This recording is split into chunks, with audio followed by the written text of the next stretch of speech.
হ্যাঁ, এখন আমি কথা বলবো বাহাদুর চিত্রকরের সাথে। পিংলার পটমায়ার মেন যে উদ্যোক্তা, তিনি এখন তার সংগ্রহশালা আমাকে দেখাচ্ছেন, তার সাথে কথা বলছি। নমস্কার, আমার নাম বাহাদুর চিত্রকর।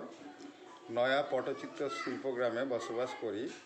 তো আমরা এখানে 136টা ফ্যামিলি রয়েছে। প্রত্যেকটা ফ্যামিলিতেই কাজ করে। আমাদের সদস্য 400 জন এখন সদস্য রয়েছে। তাই এখন আমার মিউজিয়াম ঘুরে দেখছে ম্যাডাম। ধন্যবাদ। ঠিক আছে, এখন আমরা দেখতে পাচ্ছি এখানে একটা পুরনো বায়োস্কোপ আছে, আর অনেক রকমের দুষ্প্রাপ্য এবং ওনাদের বানানো ডোকরার কাজ, পটের কাজ, নানা রকমের হস্তশিল্প, নানান টাইপের, সেটার একটা সংগ্রহশালা।